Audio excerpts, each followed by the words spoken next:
रात 11 बजे mobile phone पर अचानक आए फेसबुक मैसेंजर वीडियो कॉल को देखकर आरती का पारा चढ़ गया। कॉल उसके किसी फेसबुक मित्र कलम का पुजारी की आईडी से थी। उससे तो कभी मैसेंजर पर चैट तक नहीं हुई, फिर उसकी इतनी हिम्मत कि रात को उसे मैसेंजर पर वीडियो कॉल करे। आरती का दिमाग इतना गर्म हो गया था कि कॉल कट करने की बजाय रिसीव कर ली। सहसा उसे इस मैसेंजर कॉल में अभय जैसा चेहरा दिखा।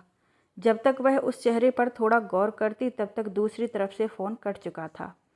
हालांकि यह आईडी भी एक फेक फेसबुक आईडी थी जो पिया की दीवानी नाम से थी और यह कलम के पुजारी की मित्र सूची में थी। एक दूसरे की पोस्ट को लाइक या कमेंट करने के अलावा उन दोनों ने कभी मैसेंजर पर चैट तक नहीं की थी। फिर अचानक यह फ़ोन कैसे लग गया? आरती इस सोच में ही थी। उसने चेक किया तो कॉल उसकी तरफ से ही लगा था। एक बार आरती ने फिर से कलम के पुजारी आईडी की प्रोफाइल चेक की तो देखा फेसबुक डीपी में शिवजी की डमरू लिए फ़ोटो थी। ना स्थान का पता, ना जन्मदिन का, ना व्यवसाय का। उसमें ऐसी कोई जानकारी ना थी जिससे आरती को लगता कि वह उसका प्यार अभय ही है। पर उसकी रचनाओं में कुछ ऐसी कशिश सी थी कि आरती उसकी नायिका में खुद को ही देखा करती थी। वह दीवानी सी उसकी प्रत्येक कविता या कहानी की प्रतीक्षा करती थी और हर कहानी की खुले मन से तारीफ करती थी। जरूरी होता तो सुझाव भी देती थी, पर यह सब भी पूर्णतया मर्यादा में रहकर ही होता। न उसने कभी इस कलम के पुजारी से कोई मैसेंजर पर चैट की और ना ही दूसरी तरफ से कोई चैट की पहल होती।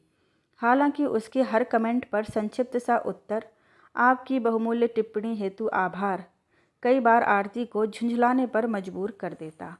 वह सोचती थी कि यह कलम का पुजारी कितना घमंडी है, पता नहीं क्या समझता है खुद को। उसके इतने दिल से लिखे कमेंट का कॉपी पेस्ट किया रिप्लाई। जब उसकी 2-4 पोस्ट इग्नोर करूँगी ना, तब उसे मेरी कीमत पता चलेगी। आरती ने सचमुच उस कलम के पुजारी की अगली 2-3 पोस्ट पढ़ तो लिया, पर कोई रिक्वेस्ट नहीं किया। मगर इस कलम के पुजारी पर इसका कोई असर न होता, बल्कि आरती को ही लगता कि कहीं वह कलम का पुजारी उसे भूल तो नहीं जाएगा। इसलिए वह खुद ही सब कुछ भूलकर फिर से कमेंट करने लगती, ताकि उसकी मौजूदगी बनी रहे। पिछले लगभग 2 वर्षों से यही हो रहा था। तो क्या अभय यह जानता था कि मैं पिया की दीवानी आईडी दरअसल आरती की ही है? नहीं, यह कैसे संभव हो सकता है? ना तो उसने अपना सही नाम लिखा और ना ही कोई महत्वपूर्ण जानकारी। सिर्फ शहर का नाम लखनऊ और उसकी जन्मदिन की तारीख से अभय को कैसे पता चल सकता है कि मैं ही आरती हूँ? और यदि पता था तो पिछले 2 वर्षों में उसने संपर्क करने की कोशिश क्यों नहीं की? यहाँ तक कि फेसबुक में भी जन्मदिन की शुभकामनाएं नहीं दी थी। तो क्या यह पूर्णतः इत्तेफाक ही था जो करीब 12 वर्ष से बिछड़े युगल अचानक फेसबुक मैसेंजर की वीडियो कॉल के जरिए पुनः एक दूसरे को देख सके? एक बार तो आरती ने सोचा कि वह पुनः मैसेंजर पर वीडियो कॉल करके अभय को बता दे कि वह पिया की दीवानी दरअसल उसके ही प्यार में दीवानी आरती की ही आईडी है। मगर इतनी रात को वीडियो कॉल करना आरती को सही नहीं लगा। आरती और अभय दोनों एक साथ ही लखनऊ के एक नामी स्कूल में पढ़ते थे। आरती तो पढ़ने में बहुत शुरू से ही अव्वल थी, पर अभय औसत दर्जे का विद्यार्थी था। उस बालपन के अभय की भोली सी मुस्कान पर सभी फिदा हो जाते थे। खुद आरती को भी पता नहीं अमित को अभय को देखते ही क्या हो जाता था। उसके प्यारे से गालों को खींचे बिना आरती का मन ही नहीं भरता था। अभय तो आरती को देखकर ही दोनों गालों को हथेलियों से पकड़कर बैठ जाता, ताकि आरती उसके गाल न खींच सके। मगर शरारती आरती वहाँ कहाँ हार मानने वाली थी। वह गब्बू से अभय की गर्दन या बगल में गुदगुदी कर देती, जिससे अभय के हाथ गालों से हटकर गर्दन तक आ जाते और आरती को मौका मिल जाता अभय के रसगुल्ले से गाल खींचकर भाग जाने का। और अभय उसके पीछे पीछे गुस्से से भागता, ठहर जा मोटी, जबकि वास्तव में अभय ही आरती से मोटा था। मैं तेरी मम्मी को बताऊंगा कि तू मुझे कितना परेशान करती है। पढ़ाई में अव्वल आरती से सारे सहपाठी छात्र छात्राएं कॉपी मांगा करते। वह किसी न किसी बहाने उसके पास रहना चाहते थे, पर आरती किसी को भी जरा भी भाव नहीं देती थी। पर अभय के लिए उसके मन में उस समय से ही विशेष स्थान था। वह बिना उसकी मदद मांगे ही उसको अपने नोट्स दे देती। टीचर्स यदि अभय को किसी बात पर चेतावनी देते तो आरती अभय को लेकर मध्याह्न समय में ही बिना बोले उसके प्रॉब्लम सुलझाने में मदद कर देती थी। उस समय उसके लंच बॉक्स में जो भी कुछ रखा होता वह अभय के साथ शेयर करके खाना चाहती थी। हालांकि पेटू अभय अपने टिफ़िन को अकेले ही चट कर जाता था, पर इसके सब के बावजूद यदि आरती को कोई चोट लग जाती तो अभय ना जाने कहाँ से आकर बिना बोले ही उसकी चोट पर दवाई कराने के लिए स्पोर्ट्स टीचर को पकड़ लाता और स्कूल का फर्स्ट एड बॉक्स लेकर मरहम पट्टी करने के लिए कहता था। वक्त के साथ साथ युवा होते अभय और आरती के शरीर में बदलावों के साथ साथ आदतों में भी बदलाव आने लगा था। बचपन में जिस अभय के गालों को आरती दबंगई से खींचकर भाग जाया करती थी, उसके स्पर्श मात्र से ही उसके शरीर में सिरहन पैदा हो जाती थी। अभय भी अपने अल्हड़ स्वभाव से अलग आरती के लिए थोड़ा केयरिंग स्वभाव का हो गया था। हाई स्कूल तक आते आते अभय थोड़ा परिपक्व सा होता जा रहा था। उसने इतनी लगन से पढ़ाई की कि सब अचंभित हो गए। वह 10th में प्रथम स्थान लाया था और आरती को महज 6 अंक से पिछड़कर द्वितीय स्थान पर ही रहना पड़ा था। पहली बार आरती को अभय की इस तरक्की से जलन महसूस हो रही थी। एक बार दूसरी क्लास के एक लड़के ने जब आरती पर अभद्र छीटाकशी कर दी थी तो अमित उस लड़के से इस तरह भिड़ गया मानो वह लड़का अभय के लिए बुरा भला कह रहा हो। यह बात इतनी बढ़ी कि प्रिंसिपल ने अभय और उस लड़के के माता पिता को बुलाकर उनके इस प्रकार के आक्रामक व्यवहार के लिए चेतावनी दे दी। अभय तो अब अव्वल स्थान पर आने लगा था, इसलिए उसके माता पिता को भी अभय के इस व्यवहार पर अचंभा हुआ। जब उन्हें यह पता चला अभय ने यह सब मारपीट एक लड़की के लिए की थी तो उन्हें विश्वास नहीं हुआ। उन्होंने गुस्से में घर जाकर अभय की खूब पिटाई कर दी, जिस वजह से अभय 2 दिन तक स्कूल नहीं आया था।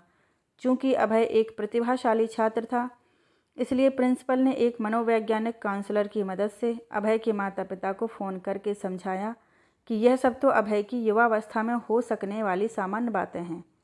अभय प्रतिभाशाली लड़का है। यदि आप लोग उससे इतनी कड़ाई से पेश आओगे तो हो सकता है कि अभय डिप्रेशन में कोई गलत कदम उठा ले या किसी गलत संगत में पड़कर अपना भविष्य चौपट न कर दे। उसी मनोवैज्ञानिक काउंसलर की सलाह के अनुसार अभय के माता पिता ने अभय से कहकर एक बार आरती को अपने घर बुलाकर उसी के मार्फत अभय को विनम्रता लगन के साथ हायर सेकेंडरी परीक्षा की तैयारी के लिए प्रेरित करने का अनुग्रह किया।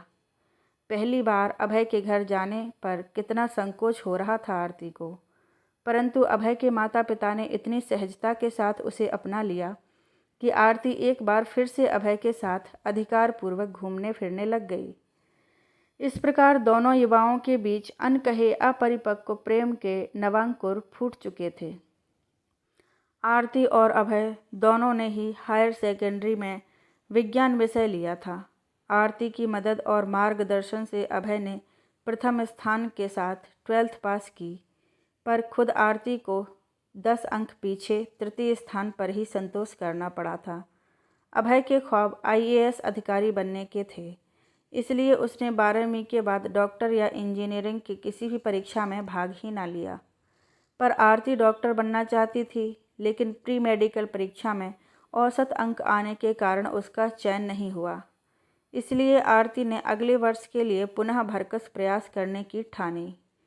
साथ ही कोई पढ़ाई में पीछे छूटने का रिस्क न हो, इसलिए BSc में भी दाखिला ले लिया। एक बार फिर से अभय और आरती दोनों ने एक ही महाविद्यालय में दाखिला लिया।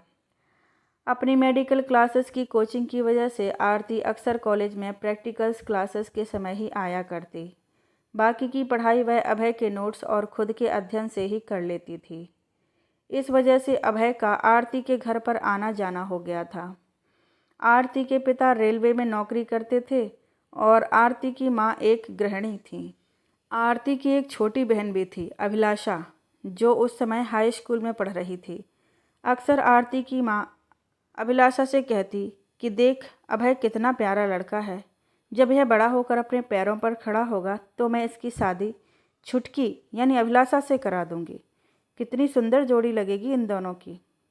और संयोग से इन दोनों का नाम भी कितना मिलता जुलता है, अभय और अभिलाषा। यह सब सुनकर आरती के मन में आग लग जाती थी। अभय सिर्फ उसका था और वह उसे किसी भी प्रकार से खोना नहीं चाहती थी।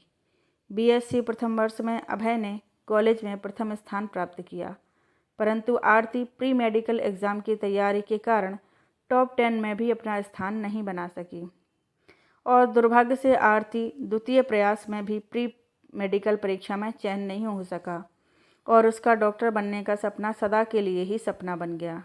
मजबूरन आरती ने विज्ञान विषय से ही स्नातक करने का निश्चय किया। कॉलेज में प्रथम स्थान प्राप्त करने की वजह से द्वितीय वर्ष में भी अभय की छवि किसी हीरो से कम न थी, इसलिए उसकी सहपाठी और जूनियर छात्राएं येन केन प्रकारेण अभय के इर्द गिर्द ही रहती थीं। यही बात आरती के मन में असुरक्षा की भावना ले आई थी। अभय को पाने की धुन में एक बार फिर से उसने पूरी लगन से मेहनत करके द्वितीय वर्ष में प्रथम स्थान प्राप्त किया। अभय सहित सभी लोग अचरज में पड़ गए थे। चाहे कितनी ही लड़कियां अभय के पीछे पड़ी हों, पर अभय तो एक जवाबदार मित्र की तरह हर वक्त स्वयं ही आरती के पास जाकर उसकी छोटी छोटी बातों पर भी सलाह देता या ध्यान देता था। इस वजह से दूसरी छात्राएं मन ही मन आरती से जलने लगी थीं और उनकी इस जलन को देखकर आरती भी मन ही मन बहुत खुश होती थी। एक बार आरती के मामा ने आरती के लिए प्यारे से सोने के झुमके लाए थे, जिन्हें वह जब पहनकर आई तो कॉलेज के साथी छात्र छात्राओं ने आरती की जमकर तारीफ की, पर अभय को यह पसंद नहीं था, इसलिए आरती ने कभी उस दिन के बाद से झुमके नहीं पहने थे। ऊंची हील की सैंडल मत पहनना, जीन्स टॉप में तुम बहुत अच्छी दिखती हो, पर कॉलेज के बाकी लड़के तुम पर लाइन मारते हैं। तुम काजल लगाती हो तो लगता है कि मैं बस तुम्हारी आंखों में ही देखता रहूं, पर नहीं, सब सिर्फ तुम्हें ही देखेंगे, मत लगाना। आदि अनेक छोटी छोटी ख्वाहिशें आरती ने सिर्फ अभय की खुशी के लिए मन में ही दबाकर रखी थीं, क्योंकि उसे इस प्रकार अभय का अपने लिए चिंतित होना अच्छा लगता था। अभय के मन में भी उसके लिए असुरक्षा की भावना है। यह बात ही आरती के मन में उमंग भर देती थी। अब लंच टाइम में कॉलेज का कैंटीन हो या प्रैक्टिकल क्लास की लैब, आरती और अभय कहीं भी साथ साथ ही देखे जा सकते थे। वैसे तो आरती और अभय ने कभी एक दूसरे से प्यार का इजहार नहीं किया था, बल्कि दोनों में ही प्रतिस्पर्धा की ही भावना थी। पर धीरे धीरे कॉलेज के बाकी छात्रों ने भी उन दोनों को आदर्श युगल मान ही लिया था, जबकि अभय और आरती ने कभी प्यार का इजहार भी न किया था। कॉलेज के सीनियर छात्रों के फेयरवेल प्रोग्राम में सारे छात्र छात्राएं कुछ न कुछ प्रस्तुतियां दे रहे थे। आरती उस दिन पहली बार अपनी मौसी का जन्मदिन पर गिफ्ट मिली लाल रंग की स्लीवलेस ड्रेस पहनकर आई थी। यूं तो सारे ही लड़के आरती पर फिदा होकर उसे प्रभावित करने की कोशिश कर रहे थे, पर आरती की नज़रें तो सिर्फ अभय को ही खोज रही थीं। अभय उसे देखते ही अपलक निहारता रह गया। उसके मुंह से कोई शब्द ही न निकले। क्या हुआ, इस ड्रेस में मैं अच्छी नहीं लग रही क्या? आरती के शब्दों से ही अभय की तंद्रा टूटी। शर्माना तो आरती को था, पर अभय ही शर्माते हुए सिर्फ सिर हिलाकर चला गया। वैसे तो अभय भी कोट पैंट पहनकर आया था, एकदम हैंडसम नौजवान, मगर वह आरती के सामने खुद को कमतर समझ रहा था। पहले अभय ने साथियों के साथ एक कोरस गीत गाया। 3-4 प्रस्तुतियों के बाद आरती ने एकल गीत गाया। अभय को लग रहा था कि इस गीत का एक एक शब्द आरती सिर्फ उसके लिए ही गा रही हो, मानो यह गीत अभय के लिए ही लिखा गया हो। आरती की धड़कनें बढ़ती जा रही थीं। उसे लग रहा था कि आरती का गीत खत्म होते ही वह स्टेज पर जाकर आरती को पकड़कर गले से लगा ले और सार्वजनिक रूप से अपना प्रेम इजहार कर दे। तालियों की गड़गड़ाहट से एक बार फिर अभय का ध्यान भंग हुआ। आरती के बाद भी एक से एक शानदार प्रस्तुतियां हुईं, मगर अभय तो मानो आरती के माया जाल में फंसा हुआ किसी और ही दुनिया की सैर कर रहा था। आज अभय को पहली बार आरती से मिलकर बात करने की जो बेकरारी हो रही थी, वह शायद इससे पहले कभी नहीं हुई थी। अभय आरती के उस गीत के प्रोग्राम खत्म होते ही आरती के पास जाकर उसे चुपचाप साइकिल स्टैंड के पास बुलाता है। वहाँ अंधेरा होने की वजह से अभय को आरती से बात करते हुए कोई अन्य नहीं देख सकता था। उसने गला खराशते हुए हिम्मत जुटाकर कहा, आरती, तुमने आज जो गाना गाया था ना, भंवरा बड़ा नादान है। मैं तो खो गया था इस गीत में ही। आरती ने कहा, तो यह कहने के लिए मुझे इधर अकेले में बुलाया है? अभय ने झिझकते हुए कहा, नहीं, सबके सामने कहने में मुझे शर्म आ रही थी। क्यों शर्म आ रही थी? सभी लोग तो मेरे सामने ही तारीफ कर रहे हैं। आरती ने शोखियाँ बिखेरते हुए अभय को टटोला। पता है, मैंने बहुत प्रैक्टिस करी थी पिछले 1 सप्ताह से, पर उतना परफेक्ट नहीं गा सकी। सच कहूँ तो मुझे सुमन का गाया अजीब दास्तां है ये, कहाँ शुरू कहाँ ख़त्म। गीत अपने से ज़्यादा प्यारा लगा, मानो स्वयं लता मंगेशकर जी ही स्टेज पर गा रही हों। अभय ने फिर बात पटरी पर लाते हुए कहा, आरती, यह लाल ड्रेस तुम पर बहुत जम रहा है। एकदम परी जैसी लग रही हो इसमें। Oh really? आरती ने कहा, पर मुझे तो आकांक्षा का नीले रंग का लहंगा चोली ज़्यादा पसंद आया। कितनी सुंदर गोल्डन बॉर्डर है उसमें। अभय ने रूखे स्वर में कहा, मैंने आकांक्षा को नहीं देखा। अभय ने आखिरी बार अपने दिल की बात आरती को कहने की कोशिश की। आरती, मुझे तुम्हारी ये गजरीली आंखें बहुत पसंद हैं। मैं इनमें डूब जाना चाहता हूँ। ओ मिस्टर शायर, यह सब बातें शादी के बाद शोभा देती हैं, अभी नहीं। आरती ने अमित को झिड़कते हुए कहा। तो इसका मतलब तुम मुझसे शादी करने को तैयार हो? मैं तुमसे ही शादी करना चाहता हूँ। अभय ने लगभग गिड़गिड़ाते हुए आरती का हाथ अपने हाथों में लेकर कहा। आरती खिलखिलाकर हंस पड़ी। जनाब ऐसे लड़की को प्रपोज करते हैं क्या? पहले मुझे मनाओ, गिफ्ट वगैरह दो, अपने और मेरे मम्मी पापा को रजामंद करो, और सबसे पहले तो अपने पैरों पर खड़े हो जाओ, फिर यह घर गृहस्थी की बातें सोचना। हालांकि आरती भी मन ही मन चाहती थी कि वह एक बार अभय से मोहब्बत का इजहार करके उसके मन की बात टटोल कर तो देख ले, पर जब उसने देखा कि खुद अभय ही पहल कर रहा है तो ना जाने कहाँ से उसमें खुद को संयत बनाए रखने की शक्ति आ गई थी। शायद वह अभय की तरफ से आश्वस्त होने से बेफिक्र हो चुकी थी। जब प्यार का इजहार हो गया और कबूल भी हो गया, फिर भला उस उम्र में ऐसी युगल को और क्या चाहिए था। अभय और आरती में बढ़ती नज़दीकियाँ सबको नज़र आने लगा। सहपाठी छात्र तरह तरह की गॉसिप करते, बात टीचर्स और प्रिंसिपल के होते हुए उनके घरों तक भी पहुंच गई। प्रिंसिपल ने खुद दोनों के परिवारों को अपने ऑफिस में बुलाया था। आरती और अभय एक अपराधी की तरह प्रिंसिपल और अपने परिवार के सामने खड़े थे। प्रिंसिपल ने उन दोनों को बाहर जाने को कहा। फिर आरती और अभय दोनों के माता पिता से कहा, मैं मानती हूँ कि यह सब मेरे हस्तक्षेप के बाहर की बात है। अभय और आरती दोनों ही बालिग हो रहे हैं और अपनी पसंद के अनुसार विवाह कर सकते हैं। मुझे आप दोनों परिवारों को बुलाने का मकसद यह है कि दोनों ही प्रतिभाशाली छात्र हैं। इस प्यार वगैरह के चक्कर में पड़ गए तो उनका उज्जवल भविष्य अंधकार में चला जाएगा। दोनों ही नादान हैं। आप दोनों परिवार इन दोनों को कुछ इस तरह हैंडल करें कि ये दोनों मोटिवेट होकर पूरा ध्यान फाइनल एग्ज़ाम पर लगाएं। दोनों ही कॉलेज में प्रथम द्वितीय स्थान लाते हैं। यही दिशा में गए तो यूनिवर्सिटी में टॉप भी कर सकते हैं, अन्यथा फेल भी हो गए तो कोई आश्चर्य नहीं। यह मैं अपने पिछले 16 वर्षों के अनुभव के आधार पर कह रही हूँ। आरती और अभय से दोनों ही माता पिता को तो पहले ही मिल चुके थे, पर वह दोनों आपस में पहली बार मिल रहे थे, और वह भी इस वजह से। अभय के पिता ने आरती के पिता से कहा कि हम आज शाम मिलते हैं और इस मामले को सही तरीके से हैंडल करते हैं।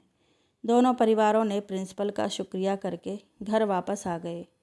शाम को एक बार फिर दोनों परिवार साथ में थे।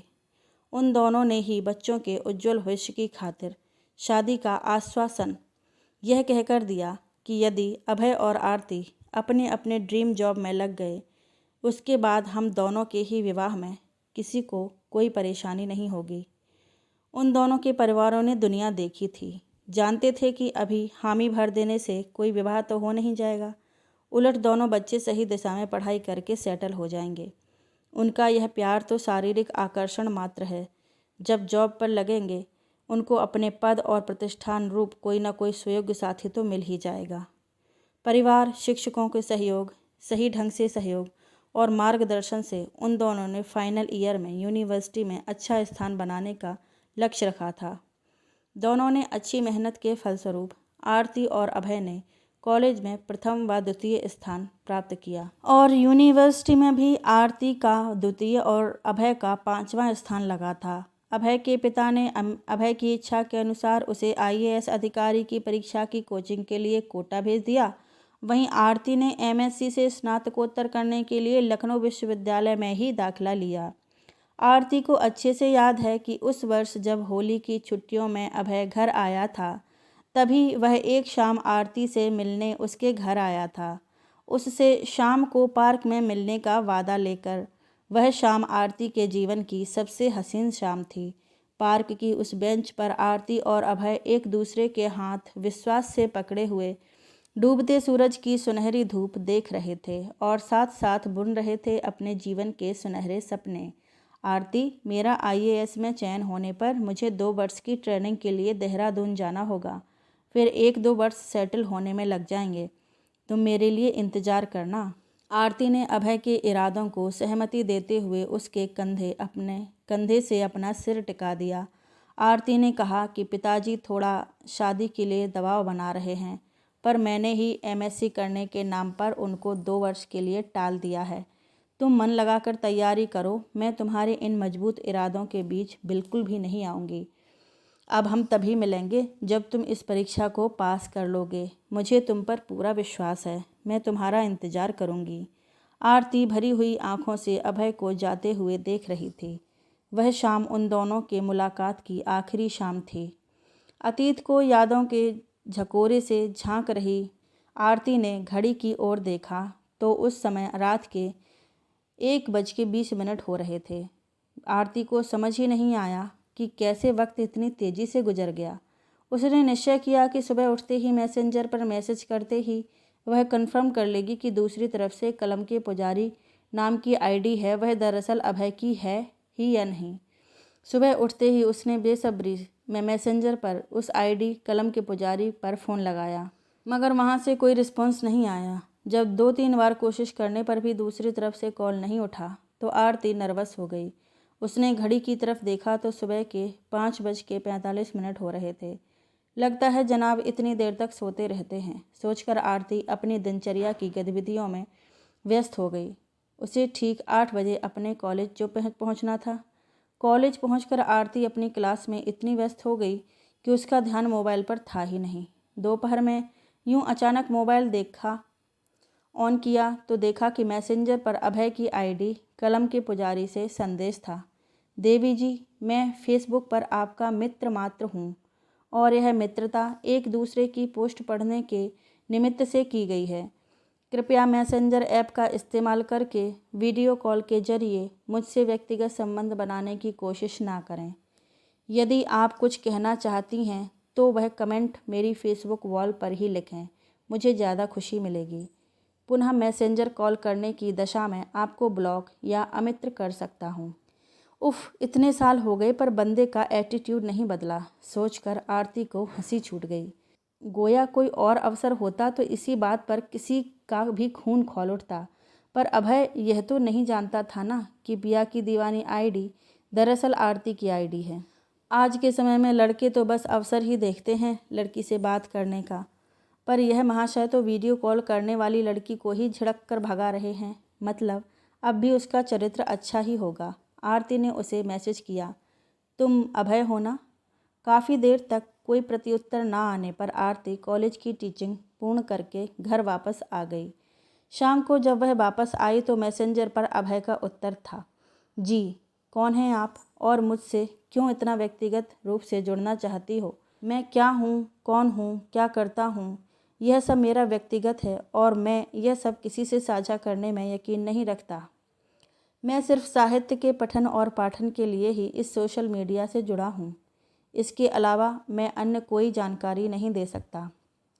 जहाँ आरती अभय के मैसेज के लिए व्यग्रता से प्रतीक्षा कर रही थी, अभय के बेरुखी भरे मैसेज उसे निराश कर रहे थे। इसलिए उसने संक्षिप्त से उत्तर दिया, मैं आरती, लखनऊ से। आरती आशा कर रही थी कि अभय यह जानकर कि उसकी फेसबुक मित्र पिया की दीवानी दरअसल उसकी प्रियतमा आरती की ID है, अभय खुशी के मारे तुरंत फ़ोन करेगा। परंतु यह क्या, मैसेज पढ़ने के नोटिफिकेशन के बाद भी लगभग घंटे भर तक अभय का फ़ोन मैसेज नहीं आया तो आरती गुस्से से भड़क उठी। समझता क्या है अपने आप को अभय? हो सकता है बन गया हो कलेक्टर किसी ज़िले का, तो क्या वह अपनी बचपन की दोस्त जिससे उसने शादी का वादा किया था उसे भूल जाएगा? कितना बदल गया है अभय। आरती दुखी मन से सोच रही थी। तभी लगभग 1.5 घंटे बाद अभय का जो मैसेज आया उससे आरती की चिंता कम होने की जगह और बढ़ गई थी। अभय ने पूर्णतया औपचारिक मैसेज किया। आरती जी, कैसी हो आप? आशा है कि कुशल ही होंगी। अब तक तो आपने विवाह कर लिया होगा, बल्कि 1-2 बच्चे भी हो गए होंगे। आप अभी किस शहर में रहती हो? पति क्या करते हैं आपके?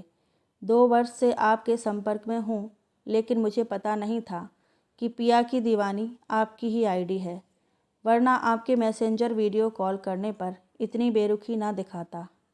उफ़, एक तो अभय ने 12 वर्षों से उसकी कोई खोज खबर नहीं ली। जब इत्तेफाकन मुझे वह फेसबुक के माध्यम से मिला भी है तो इतना भाव खा रहा है। फ़ोन नंबर मांगकर फ़ोन भी तो कर सकता था ना मुझे। इतनी औपचारिकता तुमसे सीधा आप पर, और खुद ही सोच लिया कि मेरा विवाह हो गया है। पति क्या करते हैं? और तो और बच्चे भी पैदा हो गए। खुद ही सोच लिया और खुद ही जवाब दे दिया। आरती गुस्से से उबल रही थी। लगा कि मोबाइल पटक कर तोड़ दे। तभी उसे विचार आया, कहीं ऐसा तो नहीं कि इस दरमियान अभय की शादी हो गई हो। लड़का स्मार्ट है, सेटल है, फिर कलेक्टर हो तो कहना ही क्या। एक से एक लड़कियां डोरे डालने को तैयार रहती होंगी। फिसल गए होंगे जनाब किसी हुस्न परी पर, और लगता है 1-2 बच्चे उनके ही हुए होंगे। 12 वर्ष का समय कुछ कम तो नहीं होता ना। पर क्या अभय ने आरती के बारे में जरा भी नहीं सोचा? कैसे उससे वादा करके किसी और से विवाह कर सकता है? अगर मैं पसंद नहीं तो एक बार बताना भी तो चाहिए। और मैं पागलों की तरह उसकी 12 वर्षों से प्रतीक्षा कर रही हूँ। आरती भी सुंदर थी, प्रतिभाशाली थी, अपने पैरों पर खड़ी थी। चाहती तो वह भी सही समय पर सुयोग्य वर से विवाह कर सकती थी, पर अपनी पारिवारिक जवाबदारियों को निभाते हुए अभय के अलावा किसी अन्य पुरुष के बारे में सोचा तक नहीं था। आरती आईने के सामने खड़ी होकर खुद को निहारती है। 33 वर्ष की हो गई है वह तो। ध्यान से देखने पर चेहरे पर वक्त के थपेड़ों के निशान भी नजर आ रहे थे।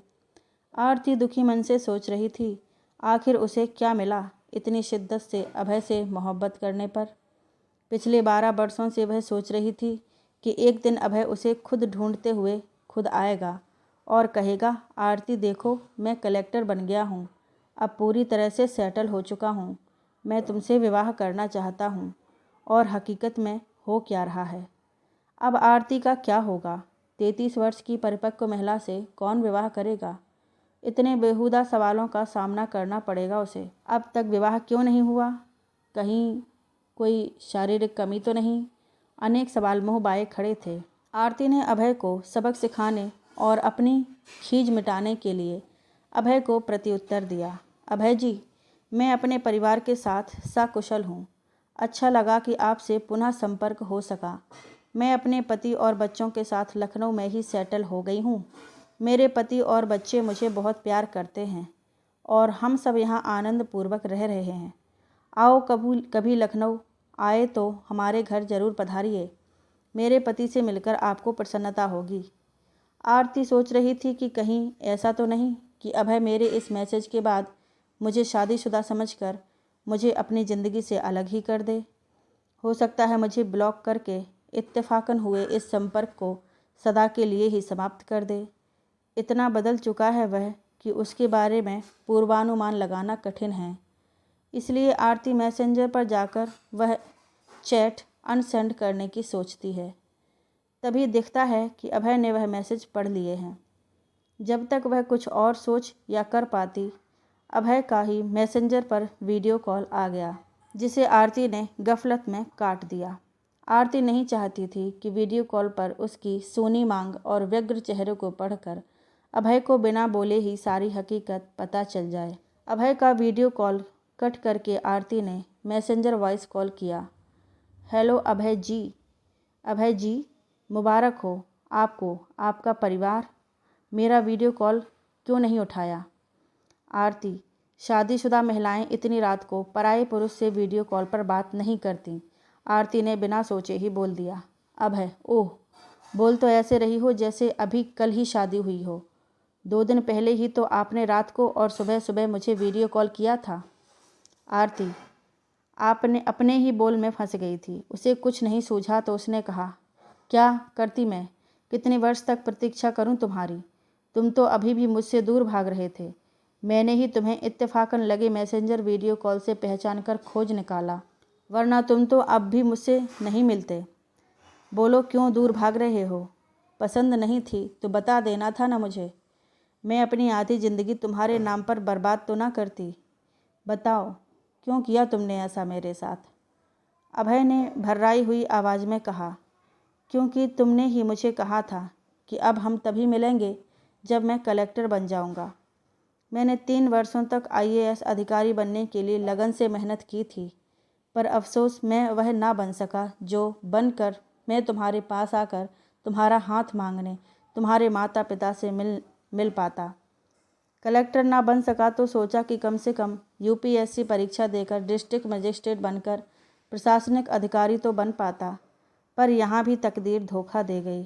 2 वर्षों में भी मेरा चयन नहीं हो सका। मजबूरन मैंने बैंकिंग की परीक्षा दी। अब मैं स्टेट बैंक में लखनऊ गोमती नगर शाखा में ब्रांच मैनेजर हूँ।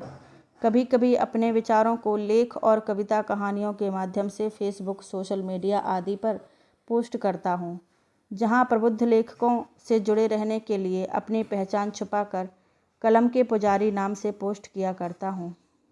तो तुमने किसी और से शादी कर ली? आरती ने व्यग्रता से अभय को बीच में ही टोक कर पूछ लिया। अभय ने कहा, नहीं, मेरे माता पिता तो बहुत कोशिश कर रहे हैं, पर मुझे कोई पसंद नहीं आता। हर लड़की में तुम्हारा ही चेहरा देखने की कोशिश करता हूँ। जानती हो ना तुम कि इस दुनिया में तुमसा कोई दूसरा नमूना नहीं है, तो शायद मुझे ज़िंदगी भर कुंवारा ही रहना पड़ेगा। अभय ने अब तक शादी नहीं की सोचकर आरती ने राहत की सांस ली। उसने अभय से कहा, बिल्कुल पागल हो तुम। याद है ना, मैंने डॉक्टर बनने का मंसूबा पाले हुए 2 बार PMT परीक्षा दी थी, पर मेरा चयन नहीं हुआ। तो क्या मैं निराश हो गई? फिर BSc और MSc किया ना मैंने। मेरे माता पिता ने तो मुझ पर MSc फाइनल होते होते ही अच्छे रिश्ते देखकर मुझ पर विवाह का दबाव बनाना शुरू कर दिया, पर मैं उन्हें टालती रही। फिर मैंने MPhil किया। मेरे पीछे पीछे अभिलाषा के विवाह को भी विलम्ब हो रहा था, इसलिए मजबूरन उन्होंने अभिलाषा का विवाह मुझसे पहले करा दिया। मैं फिर भी तुम्हारी प्रतीक्षा करती रही। फिर एक कार एक्सीडेंट में मेरे माता पिता नहीं रहे और मैं घर में नितांत अकेली, पर फिर भी मैंने हिम्मत नहीं हारी। मैंने PhD की और एक महाविद्यालय में प्रोफेसर बनकर आत्मनिर्भर हूँ। हाँ, आज मैं डॉक्टर अंजना ही हूँ। मैंने कभी हार मानना नहीं सीखा। यह सही है कि मैंने तुमसे कलेक्टर बनने के बाद ही मिलेंगे कहा था, पर उसका मतलब यह तो नहीं था कि मुझे किसी कलेक्टर या प्रशासनिक अधिकारी से शादी करनी थी। मैंने अभय से प्यार किया था और अभय से ही शादी करना चाहती थी, चाहे वह कलेक्टर हो या ब्रांच मैनेजर या कहीं का चपरासी। आरती भावनाओं में बहकर सब कुछ कहती चली गई जो उसने अपने दिल में बरसों से दबाकर रखा था। पर अब तो तुम शादीशुदा हो ना? अभय ने आश्चर्य से पूछा। आरती अभय के इस सवाल पर फ्लैशबैक से वापस आकर सहम गई। उसे अभय को किया अपना वह आखिरी मैसेज याद आता है जो उसने अभय को किया था, मैं शादीशुदा 2 बच्चे की माँ हूँ।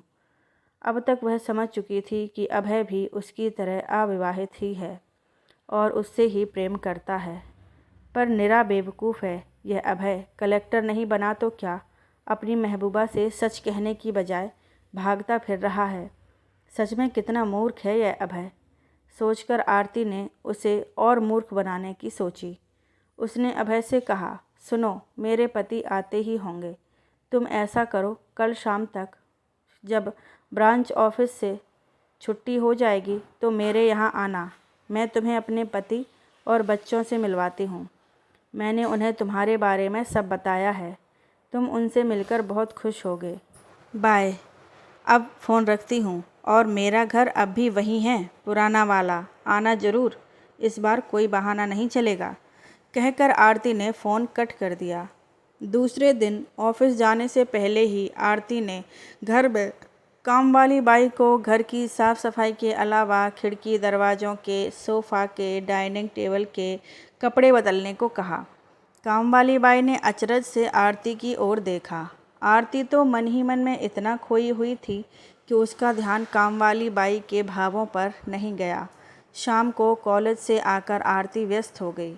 गुलदस्ते में ताज़े गुलाब के फूल, शोकेस में रखी चीज़ों का बारीकी से निरीक्षण कर व्यवस्थित करने, पर्दों वगैरह में मनपसंद रूम फ्रेशनर छिड़कने आदि में।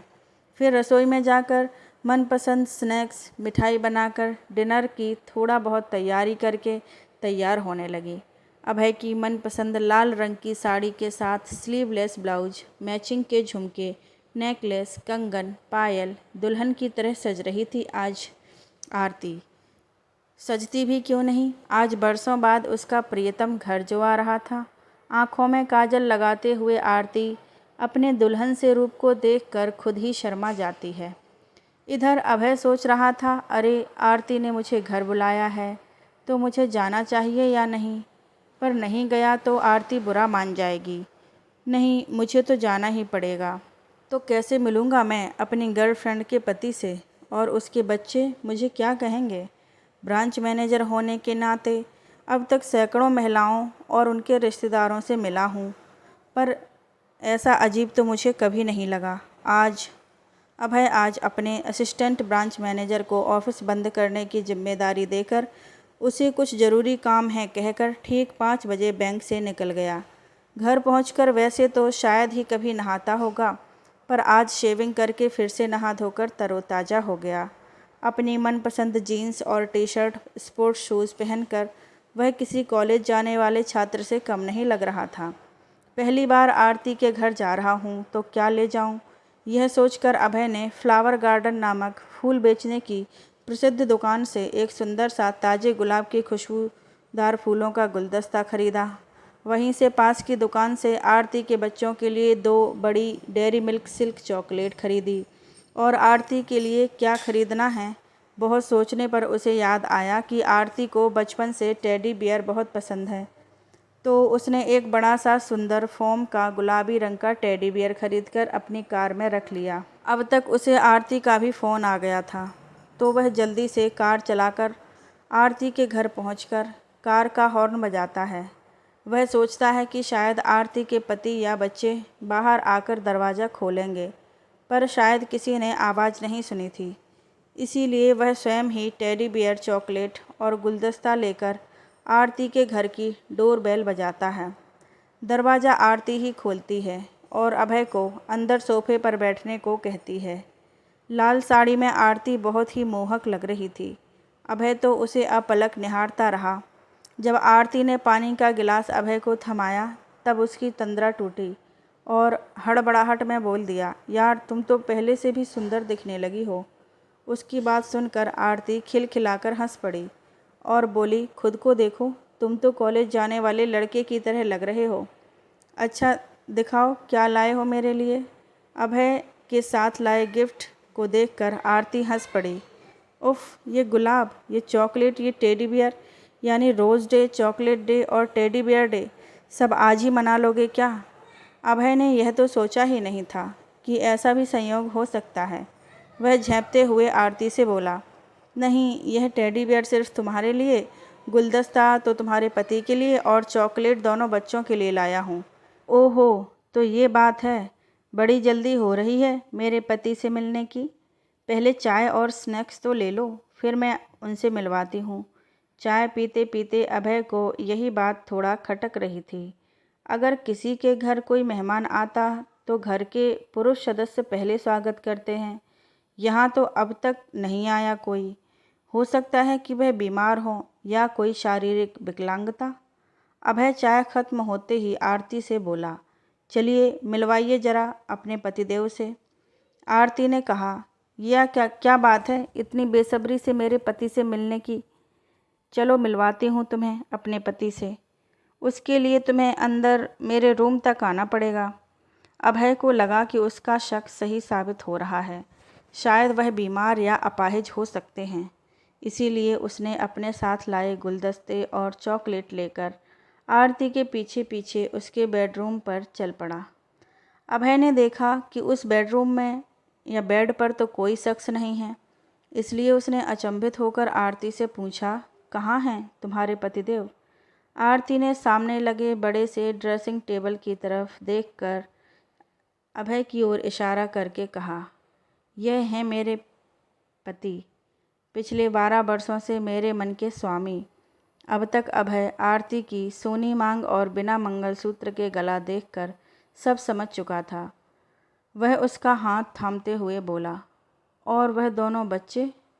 आरती शर्म से लाल होकर बोली, धत, ऐसे नहीं, पहले मुझे दुल्हन बनाकर अपने घर ले चलो, फिर उनसे भी मिलवा दूंगी। जल्द ही अभय अपने माता पिता से आरती को मिलवाकर विवाह करके घर ले आता है। इस प्रकार दो बिछड़े हुए दिल फेसबुक मैसेंजर की गलती से लगे वीडियो कॉल के माध्यम से इत्तेफाकन इश्क को मुकम्मल करते हैं।